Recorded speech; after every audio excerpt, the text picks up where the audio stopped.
Salut à tous et bienvenue dans cette nouvelle vidéo. Aujourd'hui, on va parler encore une fois de station d'énergie de secours, du même type que j'ai installé là, et de son coût à l'utilisation. C'est parti.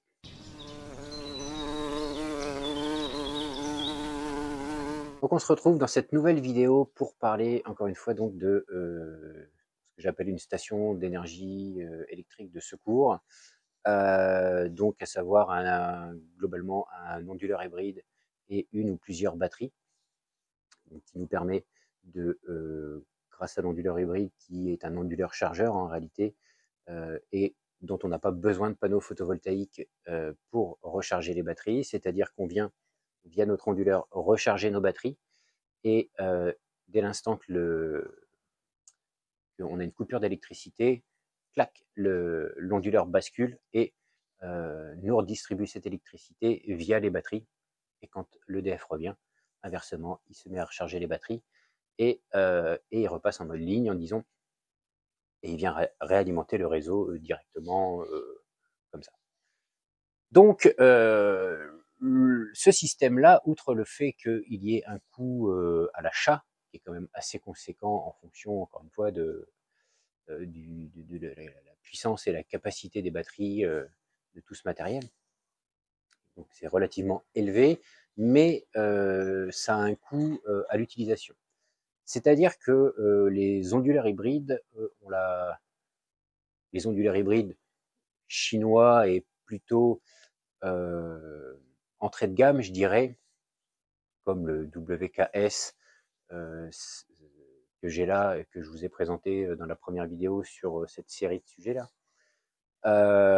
Donc, ce sont des onduleurs qui, à vide, consomment de l'énergie. Donc, en fait, ce qui se passe souvent, c'est que quand le système est branché, les batteries chargées, l'onduleur vient pomper, dans le cas de ce modèle-là, à partir des batteries, pour son fonctionnement. Et ce qui se passe, donc la batterie se décharge, et de temps en temps, donc, eh bien, l'onduleur vient recharger les batteries pour combler un petit peu ce déficit que lui-même a pompé sur les batteries.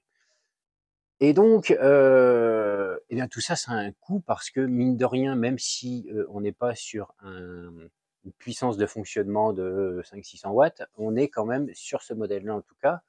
Et donc, il faut comparer un petit peu les modèles, mais sur ce modèle-là, on est en fonctionnement assez facilement au-dessus de 50 watts, euh, de 50 watts-heure. Donc, ce qui nous donne sur 24 heures, donc comme je dis, on est au-dessus entre 1200 et 1500 watts-heure par 24 heures, donc par jour.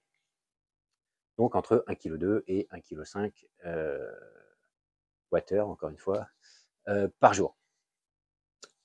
Si tu fais le calcul et que tu viens ramener ça sur un mois, donc en mode automatique, c'est-à-dire tu laisses ton système branché en permanence et quand il y a un problème, il bascule tout seul et quand l'électricité revient, hop, il rebascule. Le coût à l'utilisation d'un matériel comme ça, j'ai fait une estimation donc avec un tarif heure creuse, hein, heure pleine, heure creuse, de entre 6,50 € et 7 € mensuels de coût à l'utilisation. Donc, c'est pas négligeable, surtout aujourd'hui.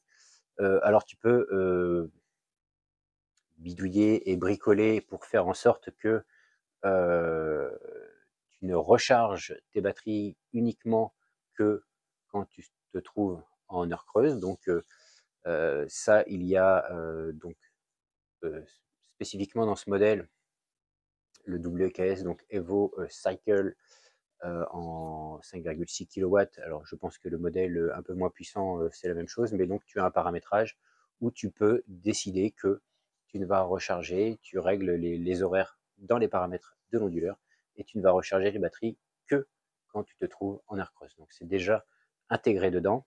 Si tu n'as pas ce modèle, tu peux essayer de te débrouiller différemment, mais je ne vais pas ici, en tout cas, te parler de ça. Voilà, donc c'est un coût qui est non négligeable encore une fois. Moi, ce que je fais maintenant, c'est que bon, j'ai fait différents tests une fois l'installation, installée pour le coup, mise en service, voir un petit peu le temps et l'autonomie que j'avais en énergie, quand je coupe l'électricité et encore une fois l'autonomie en énergie pour ce que j'ai décidé, d'alimenter, via, ma batterie. Donc à savoir encore une fois mon congélateur et de maintenir mes aquariums, mes animaux, en fait, qui ont besoin d'énergie et où c'est vital, et où au-delà d'un certain seuil, ça deviendrait critique pour eux. Donc moi, ce que je fais, c'est que je maintiens mon système éteint, non alimenté, batterie, donc comme c'est une batterie Pylontech, j'ai un interrupteur, je peux stopper la batterie, donc je stoppe la batterie. Une fois chargée, je stoppe l'onduleur et j'ouvre le disjoncteur qui alimente mon onduleur. Je vous ferai une vidéo sur comment j'ai câblé mon installation.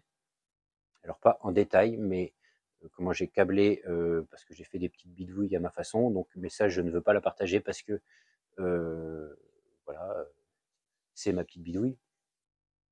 Mais globalement, comment j'ai câblé l'ensemble, je vous ferai une petite vidéo là-dessus. Et donc, ce qui fait que je maintiens tout le système éteint.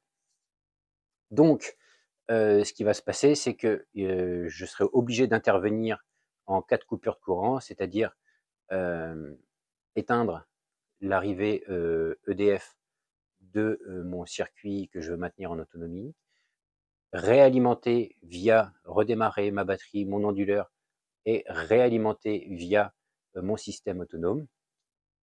Donc j'aurai une manipulation à faire. Si ça arrive en pleine nuit, c'est pas catastrophique parce que je m'apercevrai très vite le matin que et je maintiens aussi la lumière de toute la maison, j'avais oublié. Et mes aquariums auront diminué en température, mais c'est pas trop grave. Mon congélateur, généralement, je l'ouvre pas la nuit, donc il peut se maintenir quelques heures sans problème. Et donc le matin, ben, si je me lève et que je vois que EDF est coupé, je remets en service mon système et ça repart.